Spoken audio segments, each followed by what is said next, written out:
Welcome back to the Nikki Clark Show. The show is about conversations that matter, and it's always a great opportunity to learn about what movers and shakers are doing in the world. Transformational stories of upliftment and empowerment. And I have yet another incredible individual on the line. Michael White is a change maker and CEO at Nunda.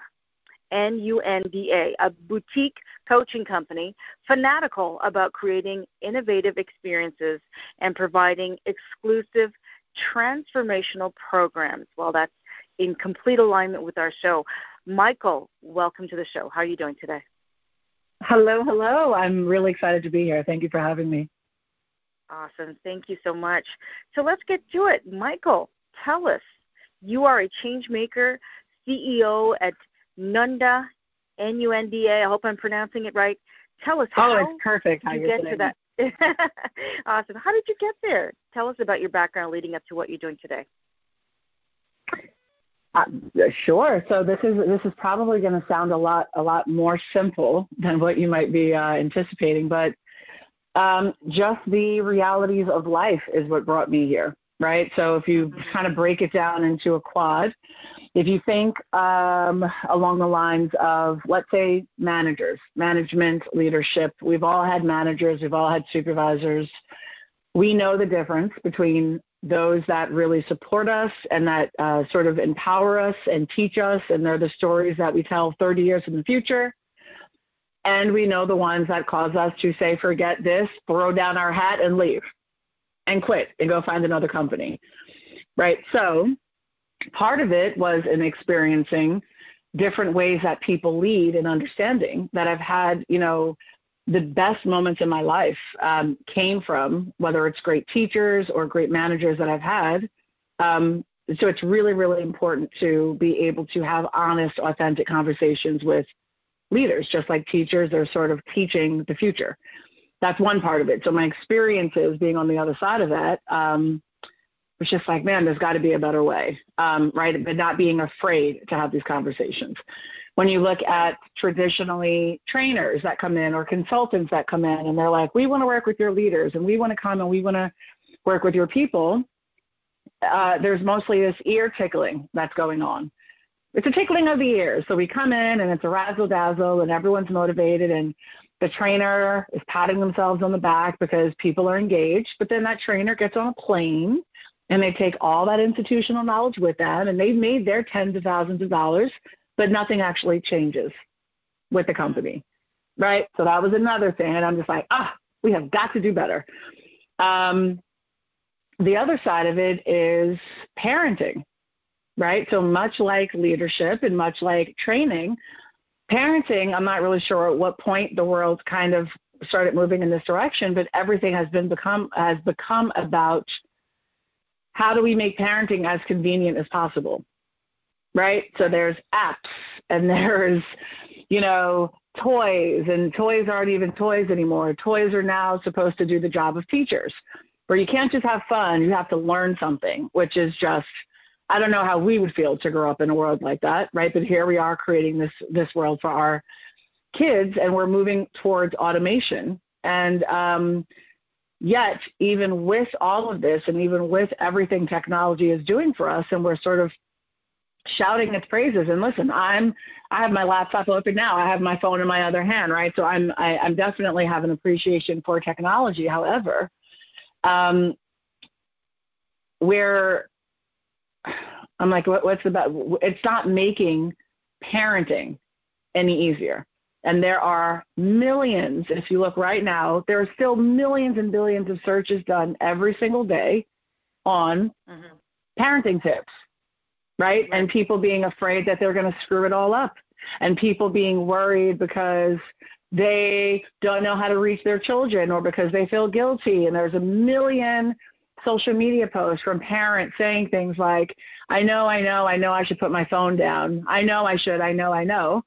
Right? But nothing is changing. So, but there's also billions of books around parenting. And the thing that I always kind of joke around about is, as long as parenting has been a thing, motherhood, we really should only need like 5 books, Don't you think, Nikki? Like 5.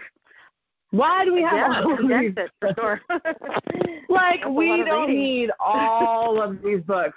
For what, right? It's the same thing. Where it's parenting, even though we have it's just as it was 150 years ago. Why? Because we are people, imperfect people, doing our best to raise imperfect people to somehow be better and stronger than the materials that we ourselves are made of. Mm-hmm. So, at some point, you would think, right, that we would recognize that we've all created this prison for ourselves, prison of comparison, a prison of not understanding the importance of humanizing ourselves to our children, not while they are children. Of course, there's a timing for everything, but at some point, I think perspective is the most important part of parenting, and that's what's missing, perspective. And if you think about it, Nikki, if you think about something that maybe one of your parents did to you when you were, 9 or 7, and you were so mad. Or you were just you just thought they were the worst parents ever for that thing. But then when you got into your 30s or maybe 40s or however old you are, right, and then you became a mom or you had other experiences, now suddenly that thing wasn't as villainous as it was when you were 9. Why? Because perspective. Mm-hmm, mm-hmm. But if we don't ever create ways to draw those dots between our children and us, then we continue to have these challenges when our kids grow up and they're adults, because that's the part we forget to incorporate into the raising of them, is how are they going to think about us when they're older? And there are promises we made to ourselves when we were children, right? When we said, we were just like, oh man, when I grow up, I'm never going to be like that as an adult. Why? Because we knew how that thing made us feel. And we swore. And then we grew up and we forgot all about that thing, right? Or we said, when I grow up and I become a mom or I become a dad, I'm never going to make my kid feel that way. And then we grow up and we forget. So there's a beauty in remembering what it was to be a child. There's a beauty in remembering that the lives our children are living, even when they're toddlers, maybe not toddlers, even when they're, let's say, preschool age, it's the same exact life we're living. It's the same exact life. Are there not bullies at school? Are there not mean kids? Are there not kids that exclude the kids from snacks? Is it, snacks? Sometimes we get snacks and we hate the snack on that day. Isn't that how life works? It's the same life, but we never connect those dots. So that's a very long way to explain the kind of work that I do now, which is working with C-level executives who have small children at home that feel they have to choose between being a great executive and being a great parent. You don't have to choose, and that's the work that I do. Okay, well, that's really an amazing kind of, like you said, summary of what you do, and it's very, very timely because, we are living in a world where it's a luxury to just, to stay home and raise your children. Most parents have to work. It's just the way it is. So there is always going to be the guilt, especially of the mother, to choose. And you're saying that you don't have to grapple with that guilt. You can have both and not feel guilty. So tell me about some of the services or some of the kind of techniques or platforms that you offer to help deal with this kind of, feelings of anxiety or guilt or shame when it comes to parenting and, wanting to excel in the workplace. Absolutely, absolutely. So the way that I really address this and sort of solve for this is through a tool-based or tool-centered program that I offer to these executives who have small children who are constantly finding themselves at work feeling guilty about home. Right? Oh, damn, I didn't read that story. I could have done that one thing. Oh, she asked me to play. Yeah, blah, blah, blah. Then we're at home and we're thinking about work and all the stuff we didn't do and all the stuff we still have to get to. and we're just never, ever really fully present. So my program allows parents to keep things in perspective, which is really all it's about. With perspective, all things are possible. But the other side is our story precedes that of our children, right? Our children are really born as a continuum of our story. So even though, it's very popular to say, oh, your life, you don't get a life when your kids come here, it's about them, that is in fact a lie, and that's completely irresponsible, because we cannot tell them to do these things if we ourselves have already designated our own death. Oh, I don't get a life, but I'm going to put everything into you. I'm going to tell you to go after those things. That's completely ridiculous, but also, where's the example? So our kid is supposed to look to what to understand how to navigate this stuff if we've let our dreams die. So it's very important that we have something carved out for ourselves, that we have a way to focus and be intentional about the relationships that we're sharing with our children. We have a way to stay accountable to the promises that we made to ourselves in terms of the people we want to be, and understanding our kids will ultimately only benefit from that, and a way to be prepared differently for the future. Okay. Michael, do you have children? I do. Yes? Okay. How old are they? Are they younger or tween? So emotionally, my daughter is like 56. She has been on planet Earth. In 2 weeks, she's 16. And amazing, then I have, but she's just my favorite person on the planet. But what's really interesting was I didn't really have visions of becoming a mom, right? So when I say things like, oh my gosh, that was never part of the plan. It's not that I didn't want children. I just never really sat down and thought about it. Then the next thing I knew, I was expecting a baby, and I cried for 3 weeks every single day for 3 weeks, because I was just mourning all these things I wasn't going to get to do now, right? And I kept thinking, there's all these things I can't teach this baby because I didn't learn those things. I haven't done those things. And I just felt so done. And I remember going to my mother, who Nanda is my mom, and she just had this way of putting things in such beautiful perspective. And I remember going to her in tears, absolute tears, right after my 25th birthday, and just saying, I cannot do this. I can't do this. I can't do this. And she explained to me, she said, that's the thing. She's like, nobody's ready. And you can do things exactly the right way, where you save money and you have the 401k and you're doing your Roth IRA every year, and you have the nursery and all this stuff. And then the baby gets here and you're like, what did I get myself into? And she said that that's the beauty, is you grow together. She says, you're not coming into this baby isn't coming into your life already 10 years old, where you have to start from the middle and figure out who they are and their likes and their dislikes. She's like, you get a head start, and from there you grow together. And I just thought, okay, all right. But then when my daughter was born, and I just fell completely in love with her.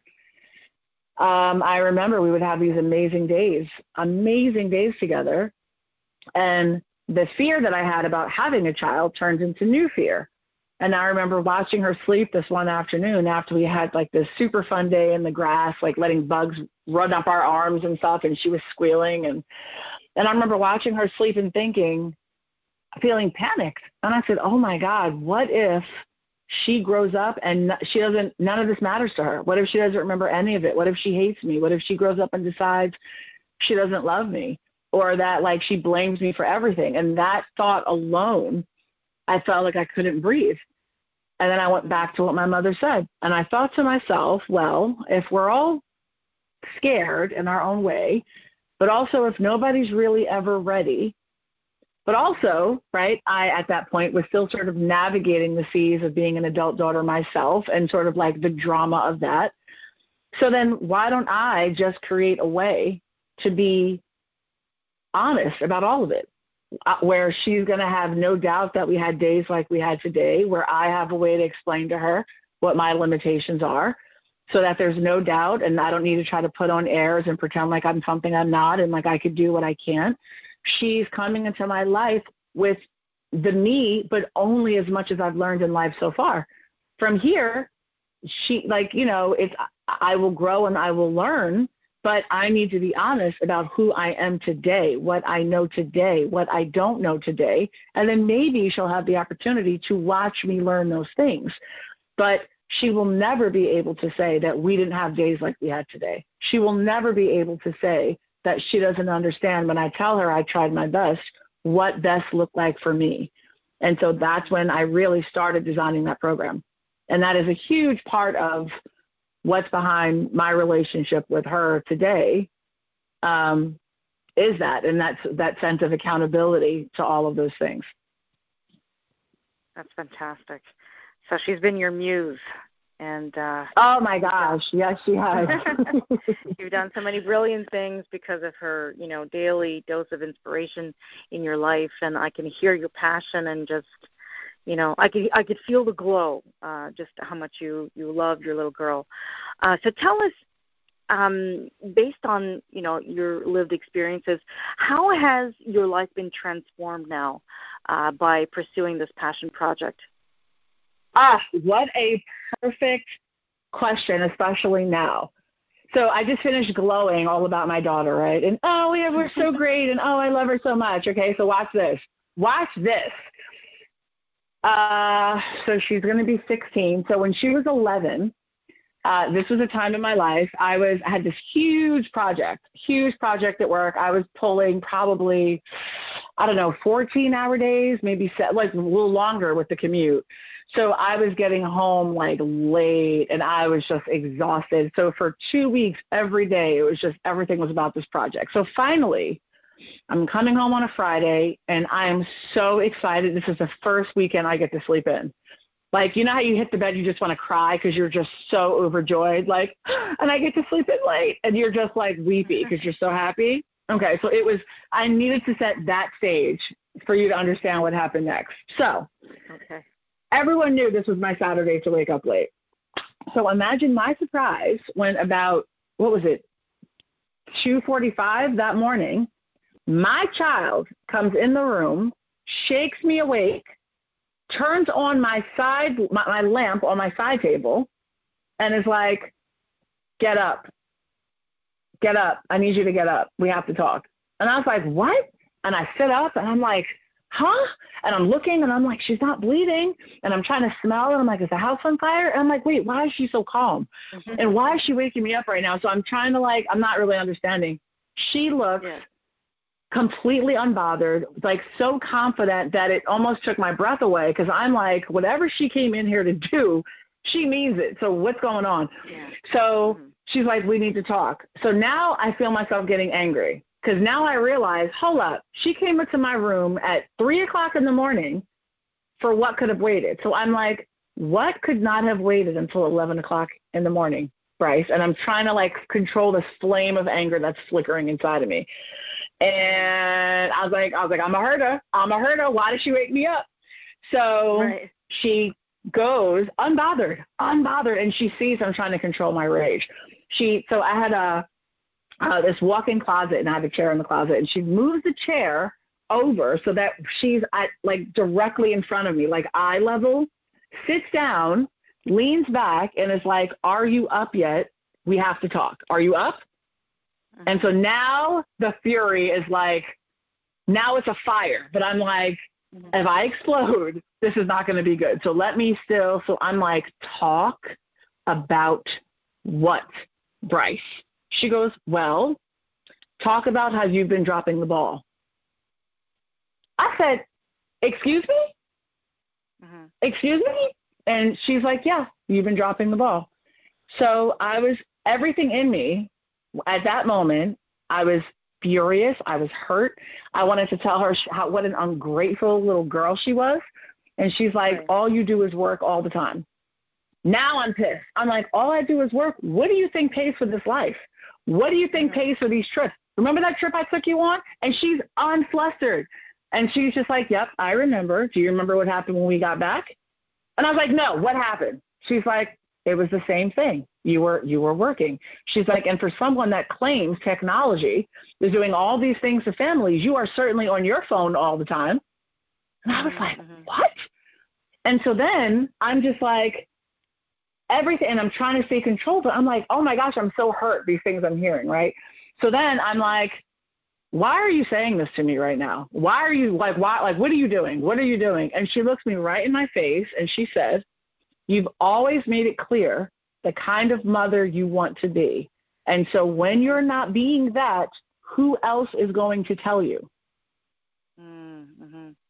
She kept you accountable. So that's what I'm doing. She held me accountable. Held me accountable. And I sat there and listened for an hour and a half, 2 hours, while she laid out all these things that were on her heart. And you know this thing, Nikki, I listened. At times there were tears rolling down my face. There were times there were tears rolling down her face. There were times I was ashamed. I'm like, damn, I'm over here thinking, and I listened, and we realigned, and we're like, okay, this is what we want. This is the kind of relationship we want. So this is what I'm going to need you to do. This is what I guess I'm going to have to do. And then I made breakfast, and, we sat at the table talking more, and then I put her to bed. And then after that, I crumbled to the floor, just hysterical, sobbing, not for her to hear me, right, but just sobbing. And then then something cut off my crying, and I sat up, and it was this peace that filled me. And I said, oh my God. So I went and I knocked on her door. My face is still all swollen from all the crying, but whatever. And I'm like, Bryce. And she's like, what? And I'm like, oh my gosh. I'm like, we're doing great. And she's like, what are you talking about? And I'm like, Bryce, do you know what I had said to her before? I was like, keep doing this. I'm like, keep coming to me as often as you need to, right? And she's like, I will. I was like, keep having these talks with me. She's like, I will. So I said to her, I'm like, do you know what the number one problem is between adults and their parents, or parents and their adult children? And she's like, no. And I said, unspoken resentment. I said, it's all the things that we don't know how to say. And so then how do you go to your mother when you're 35 and you're like, that thing you did when I was 10 that I'm still holding on to, it really hurt me. Yeah. The mother's going to be like, grow up. What? Get away from me. You're just trying to make me you're trying to blame me for your problems. And now that adult continues to not feel heard. The child inside that adult, right, still feels dismissed. And the parent is like, you are so effing ungrateful. And so the cycle continues. And so sometimes we don't even bother trying to bring it up to our parents. But I said to her, we're getting these ugly, awful conversations out of the way in real time. So resentments won't have time to form. So that is how this passion project has been showing up in my life, is the relationship of being able to have these conversations. So she's a teenager, but I don't have any of those teenage problems of her climbing in and out of the window and me having to go through her bags for condoms. There's none of that. Because we're just square with each other. She checks me, I check her, and we come back. That is beautiful, and then it's just it's inspiring to have that kind of relationship, because it's so true, and we don't even recognize it. I mean, at the age of 40 or 50, where we're thriving in one area of our life, but there's still this thing festering in us. And it could have been an experience that happened maybe when we were 5 or 6 with our mother, and that lie, whatever that happened, it just follows us throughout life. And it's that part where no one can see, you're still kind of dealing with that issue that you haven't been able to speak about, the unspoken resentment. So I think that is fantastic, and I think that it's an incredible work that a lot of people need to be a part of. So I thank you so much for sharing what you do.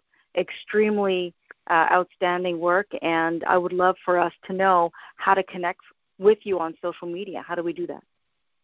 Oh, well, thank you very much for saying that, first of all. Thank you so much. I would say LinkedIn is just the easiest way. Michael White, and my name is, sounds like a dude, but it's a funky little spelling. It's MYKAL,